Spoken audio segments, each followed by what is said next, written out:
Hello everyone, this is Deepak Singhal. Welcome you all to the platform of Life Shilp Academy Crafting Lives.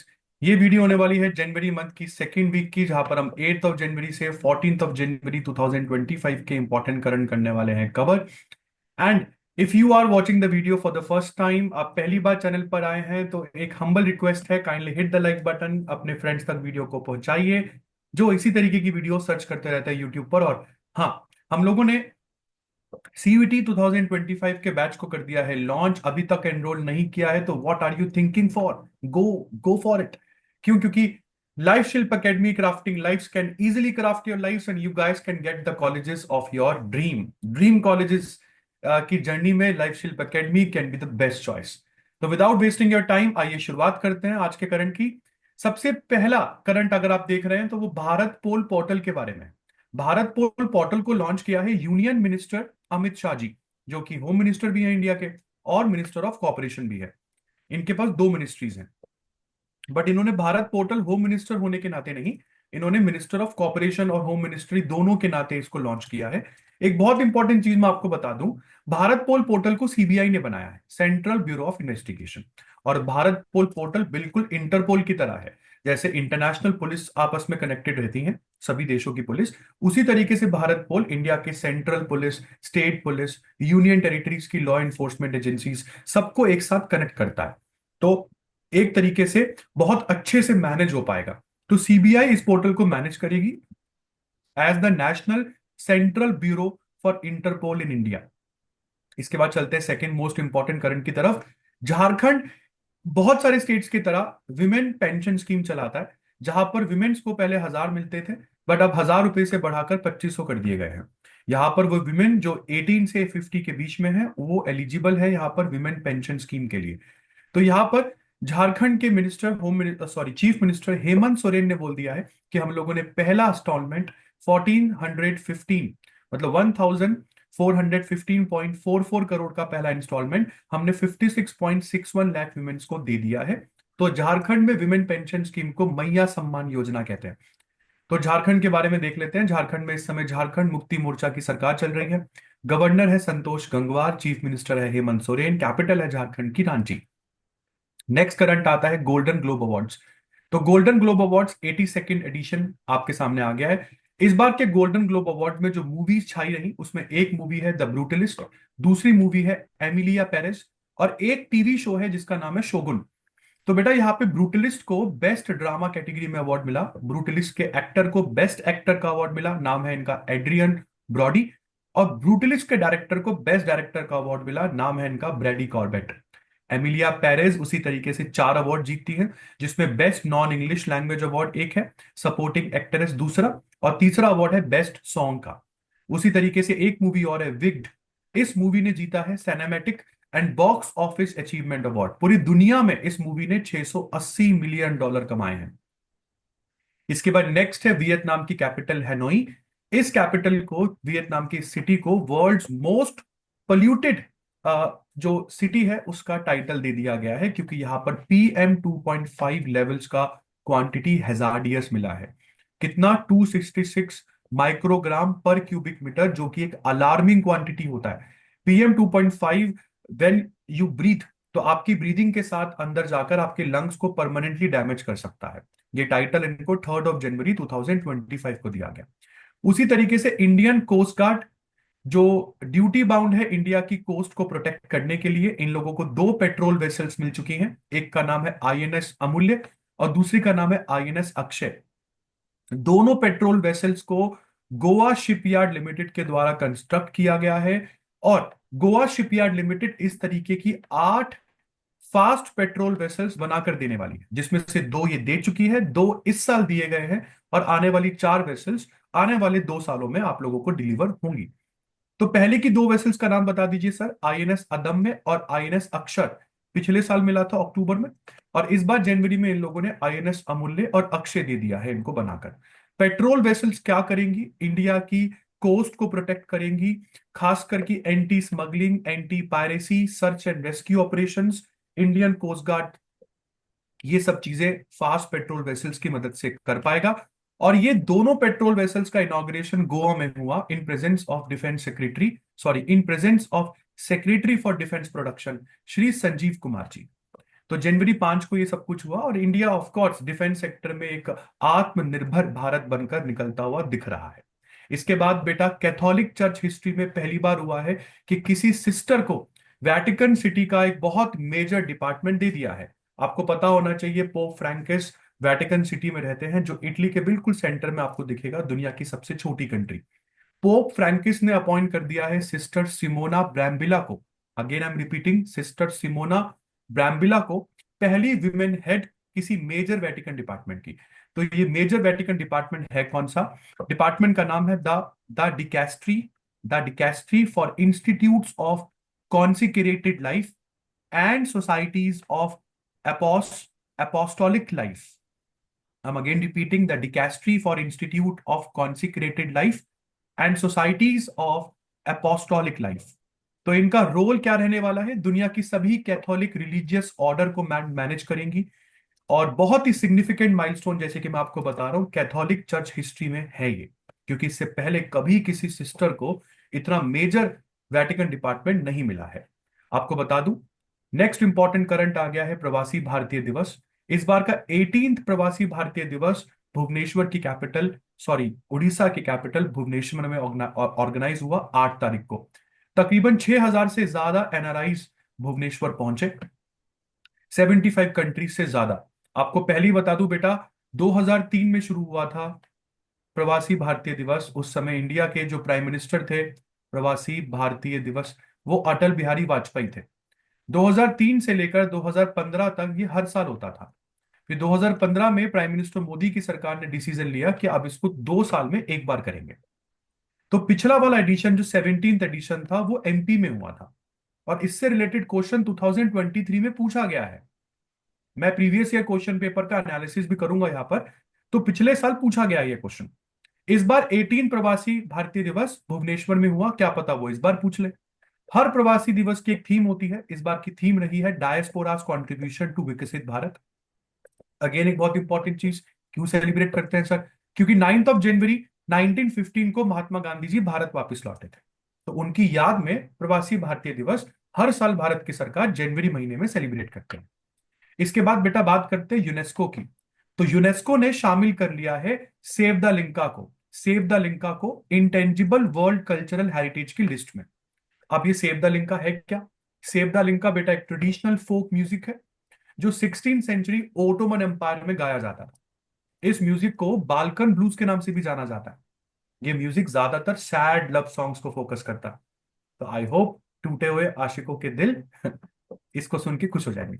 UNESCO की full form है United Nations educational scientific and cultural organisation.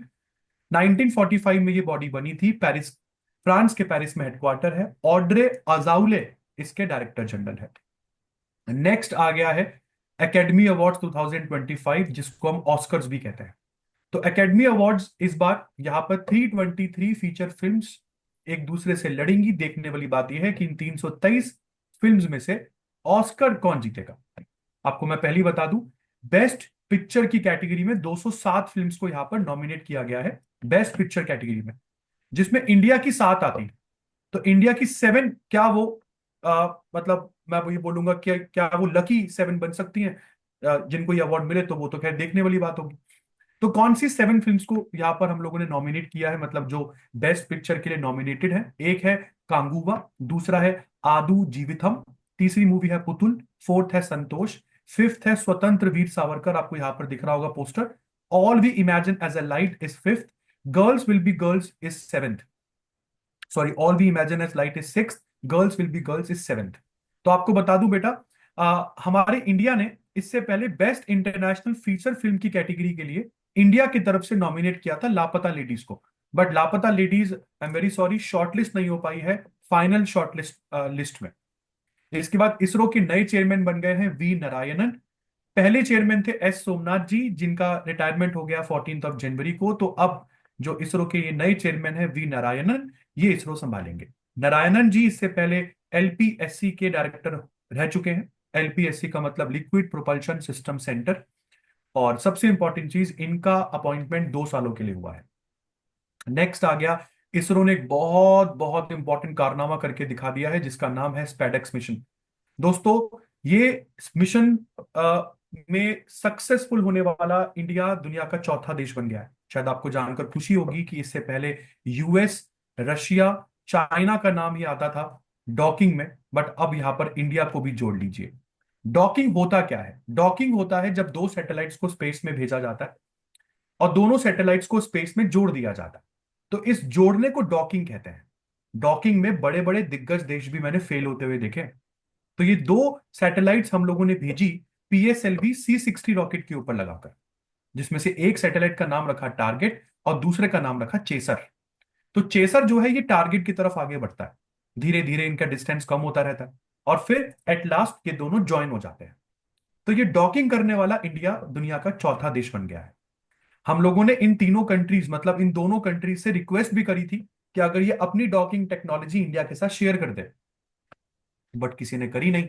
तो हमने हमारी भारतीय docking system technology बनाई और हमने ये कारनामा दुनिया को करके दिखाया कि देखो, इंडिया भी किसी से कम नहीं है। तो इसरो के बारे में बात करनी तो बनती है। 1969 में इसरो बना था, बेंगलुरु कर्नाटका में इसका हेडक्वार्टर है। इसके बाद चलते हैं बेटा आगे। एक रिपोर्ट आई है जिस रिपोर्ट का नाम है top cities for women in India 2024 report, जिस रिपोर्ट को लेकर आया है अवतार ग्रुप। और इस रिपोर्ट का कहना है कि बेंगलुरु बन गई है सेफेस्ट सिटी, बेंगलुरु बन गई है top city for working women. Bengaluru के बाद सेकंड नंबर पर रही चेन्नई, थर्ड पर मुंबई, फोर्थ पर हैदराबाद और फिफ्थ पर पुणे। तो इन टोटल अगर आप टॉप 5 सिटीज को देखें तो साउथ इंडिया सबसे आगे है। इस रिपोर्ट का कहना है कि साउथ इंडिया इंडिया में सबसे इंक्लूसिव रीजन निकलकर सामने आया है when it comes to women security, when it comes to best environment for working women. इसके बाद आगे बात करते हैं। अब कुछ इंपॉर्टेंट अपॉइंटमेंट्स की बात कर लेते हैं जो पिछले हफ्ते हुई। राजीव मेहता ये बन गए हैं पहली बार फेंसिंग कॉन्फेडरेशन ऑफ एशिया के सेक्रेटरी जनरल। इससे पहले कभी भी फेंसिंग कॉन्फेडरेशन ऑफ एशिया का कोई भी इंडियन सेक्रेटरी जनरल नहीं बना है। तो he is the first Indian secretary general of fencing confederation of Asia. Fencing confederation of Asia 1988 में बनी एक बॉडी है जिसका काम एशिया में फेंसिंग को डिवेलप और प्रमोट करना है। फेंसिंग का मतलब होता है जब दो कंट्रीज अपने बॉर्डर को प्रोटेक्ट करने के लिए बॉर्डर के लिए तारवार डिवेलप करती है या लगाती है। तो is the first Indian to hold this prestigious continental leadership. कब अनाउंस हुआ था? तो फेंसिंग कॉन्फेडरेशन का 37th मीटिंग चल रहा था ताशकंद में, उज्बेकिस्तान की कैपिटल ताशकंद में। तब जाकर ये डिसीजन सुनाया गया। इसके बाद नेक्स्ट मोस्ट इंपॉर्टेंट अपॉइंटमेंट है बहादुर सिंह सागो के बारे में। बहादुर सिंह सागो के बारे में आपको बता दूं बेटा, इन्होंने सन 2002 में बुसन एशियन गेम्स में इंडिया को गोल्ड मेडल जिताया था शॉटपुट में। सर सन 2000 और 2004 के ओलंपिक्स भी खेल चुके हैं। 2 बार नेशनल चैंपियन रह चुके हैं शॉटपुट में। और हाल फिलहाल में इनको चुन लिया गया है एथलेटिक्स फेडरेशन ऑफ इंडिया के नए प्रेसिडेंट के रूप में। इसके बाद आगे बात करते हैं यूनुस खान। इनको देख लीजिए, इंडियन बल्लेबाजों ने बहुत पीटा है सर को, बहुत जल्दी आउट हो जाते थे, हम टिकते ही कहा थे, पाकिस्तानी है ना। तो फॉर्मर पाकिस्तानी क्रिकेट है यूनुस खान, और इनको बना दिया गया है अफगानिस्तान मेंस क्रिकेट टीम का मेंटोर। अब अफगानिस्तान का क्या होगा ये तो खैर आने वाला समय बताएगा, क्योंकि आईसीसी चैंपियंस ट्रॉफी 2025 19 फरवरी से शुरू होने वाली है पाकिस्तान में। 2 ग्रुप्स यहां पर खेलेंगे। ग्रुप बी में रखा गया है अफगानिस्तान को। अफगानिस्तान के साथ ग्रुप बी में 3 देश और है, Australia, England, south Africa. Afghanistan के ज्यादातर मैचेस कराची और लाहौर के स्टेडियम में खेले जाएंगे। उसके बाद मार्टिन गप्टिल न्यूजीलैंड के सलामी बल्लेबाज हैं। इन्होंने इंटरनेशनल क्रिकेट से रिटायरमेंट ले ली है। 38 ईयर्स ओल्ड है। अपने एक्सप्लोसिव बैटिंग के लिए जाने जाते हैं। हाँ, वो बात अलग है कि अब ये T20 लीग्स में ज्यादातर फोकस करेंगे। T20 लीग्स मतलब आईपीएल हो गया, जैसे आपको महेंद्र सिंह धोनी देखते हैं खेलते हुए दिखते ही आईपीएल में, तो सर भी अब आईपीएल जैसे लीग जो है उसमें फोकस करेंगे। 10 जनवरी को वर्ल्ड हिंदी डे सेलिब्रेट होता है।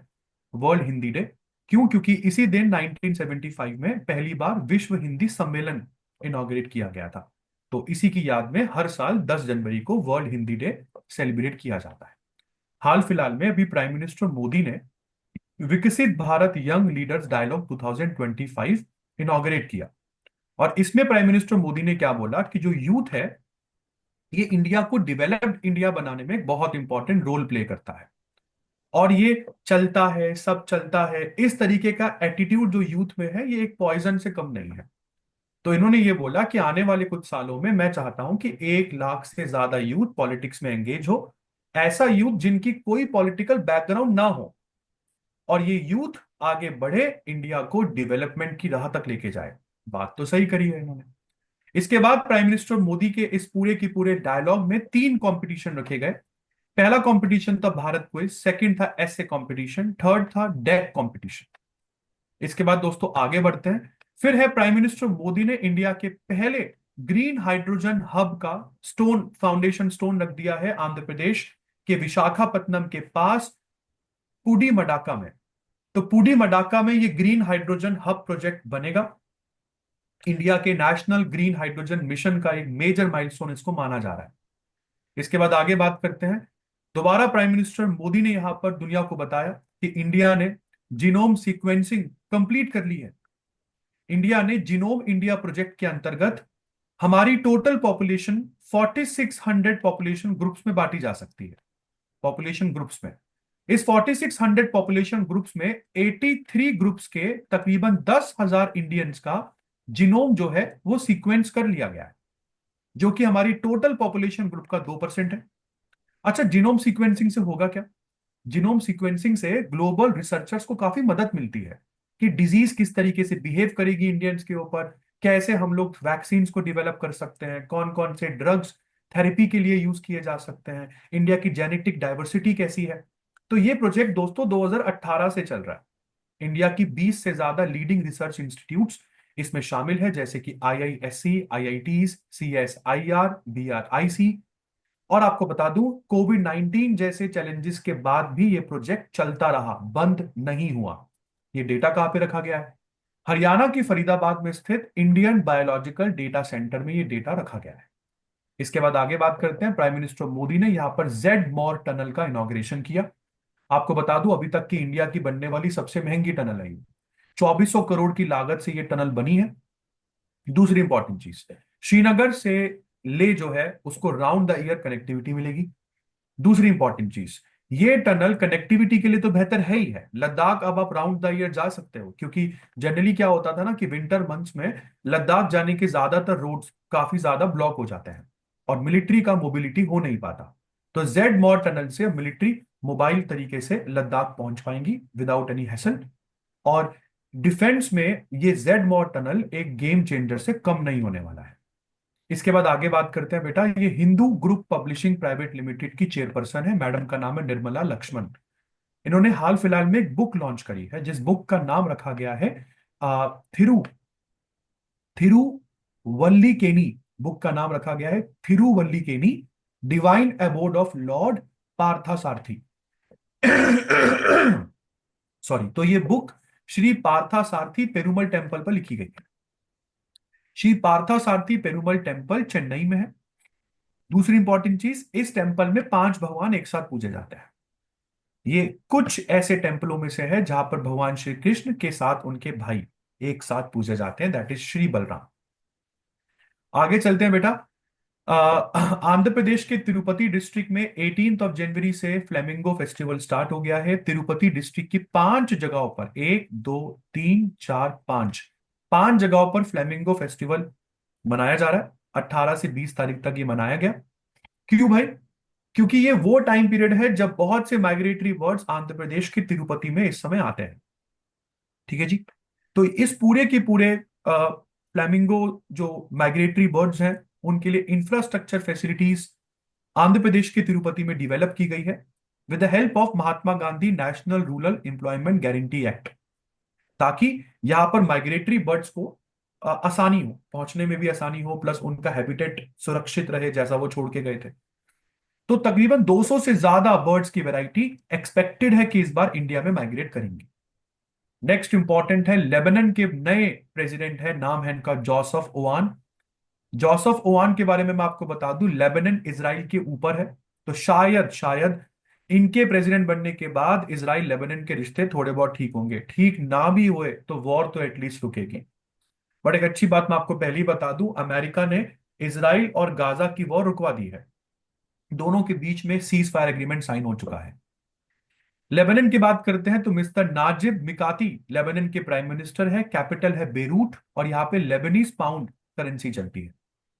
इसके बाद आपको पता होगा kho kho world cup India में स्टार्ट हुआ है, जो कि 13 जनवरी से 19 जनवरी के बीच में खेला गया इंदिरा गांधी इंडोर स्टेडियम में।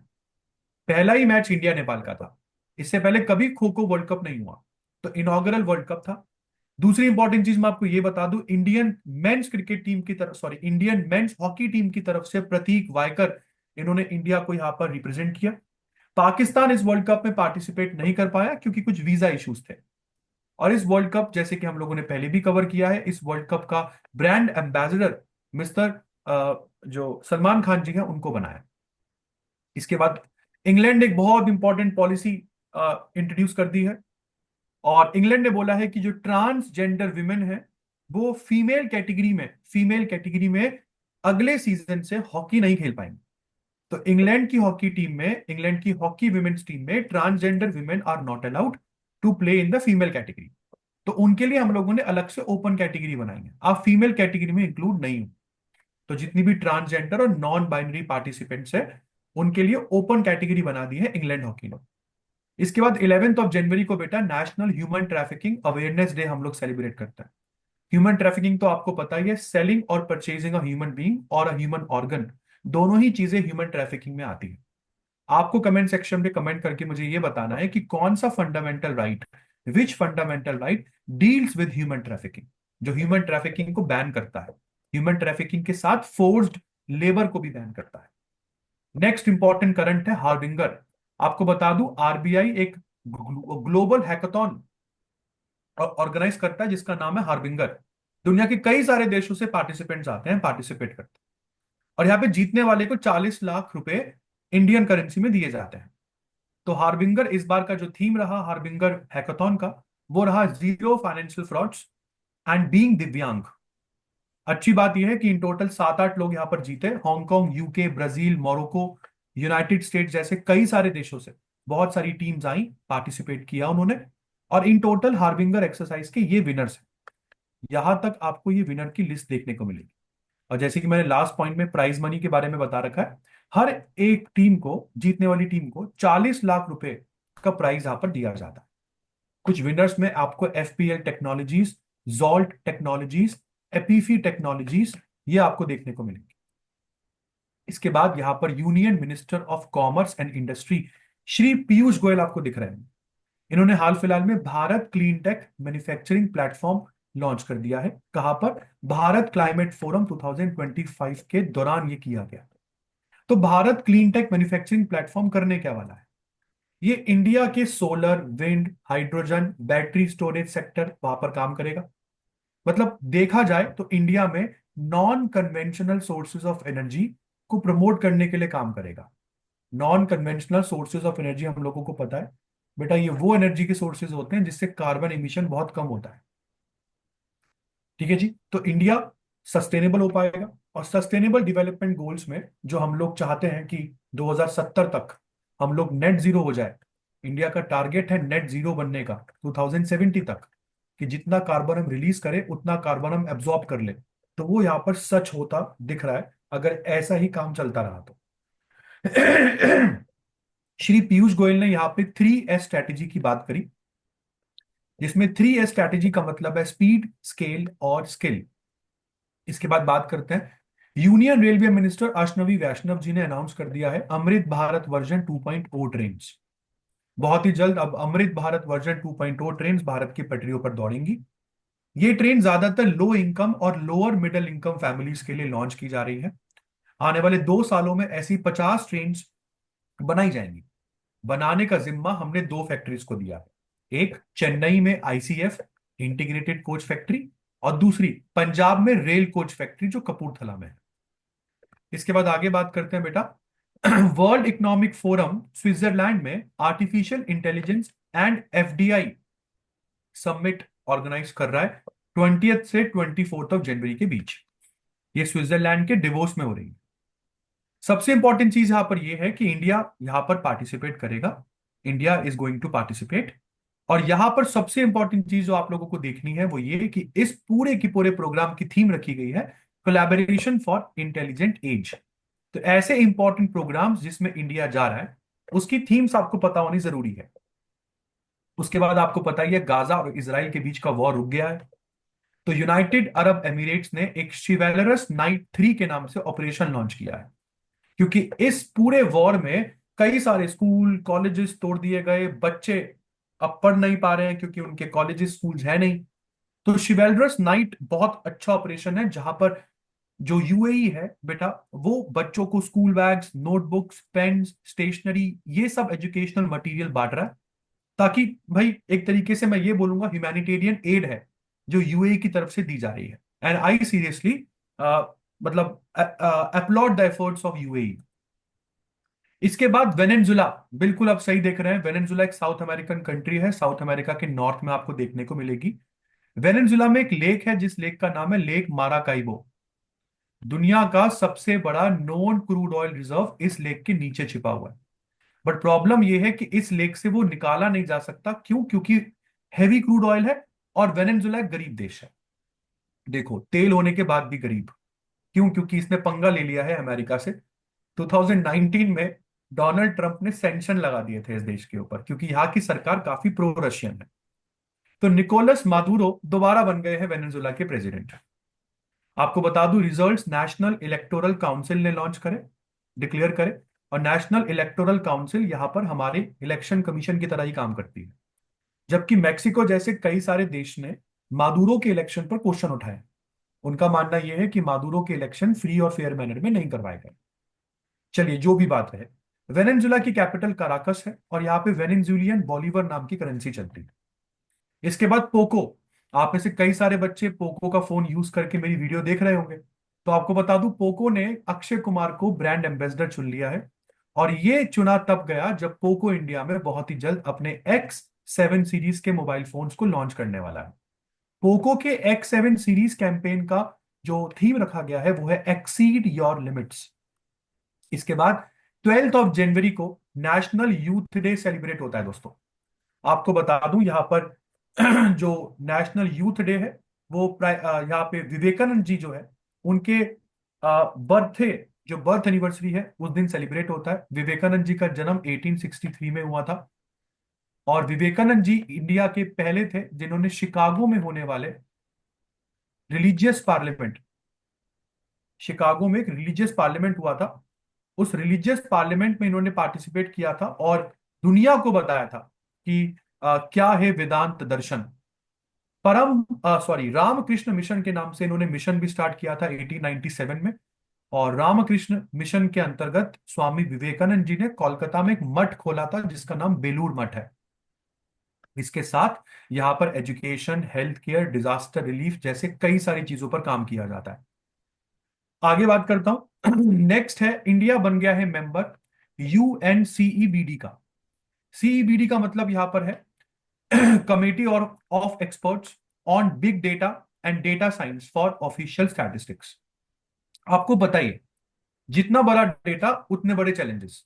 तो बिग डेटा को कैसे मैनेज करते हैं, कैसे एनालाइज करते हैं, किस तरीके से प्रोसेस करना है, इंडिया काफी कुछ सीखेगा क्योंकि अब इसका पार्ट बन गया है।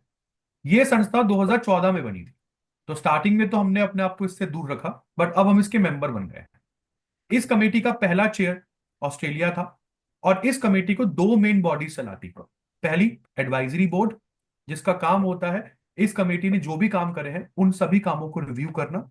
और दूसरा है यूएन ब्यूरो, जो इस कमेटी के ऑनगोइंग ऑपरेशंस को ऑपरेट करता है। इसके बाद नेक्स्ट है, इंडिया में अगले साल, अगले इस साल नहीं, अगले साल CSPOC का 28th मीटिंग होने वाला है।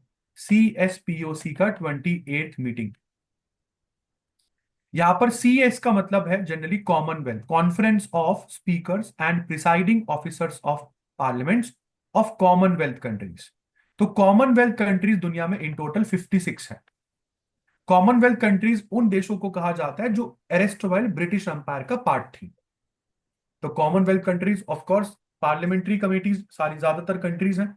तो यहाँ पे जो भी पार्लियामेंट काम करती है उन सभी पार्लियामेंट के जो भी प्रिसाइडिंग ऑफिसर्स हैं वो अगले साल इंडिया में आएंगे 28th CSPOC की मीटिंग के लिए। और इंडिया की पार्लियामेंट के स्पीकर है ओम बिरला, तो वो ऑफकोर्स यहाँ के चेयरमैन होंगे इस मीटिंग के। दूसरी बात, इस मीटिंग में होगा क्या? तो इस मीटिंग के टॉपिक्स रहने वाले हैं कि किस तरीके से हम अपने पार्लियामेंट्स को बहुत एफिशिएंट बना सकते हैं आर्टिफिशियल इंटेलिजेंस और सोशल मीडिया का यूज करके। यहां तक समझ में आता है? तो 20th मीटिंग इंडिया होस्ट करे। इसके बाद president elect Donald Trump 20th of January को यूनाइटेड स्टेट्स के 47 प्रेसिडेंट के रूप में लेने वाले हैं ओथ। तो इनका स्वेरिंग इन सेरेमनी में इंडिया की तरफ से पार्टिसिपेट करेंगे डॉक्टर एस जयशंकर जी। और पिछले महीने की ये इनकी दूसरी विजिट होने वाली है अमेरिका। इसके बाद दूसरी इंपॉर्टेंट चीज मैं आपको बता दूं, ट्रंप एडमिनिस्ट्रेशन में अमेरिका के वाइस प्रेसिडेंट रहने वाले हैं जेडी वैंस।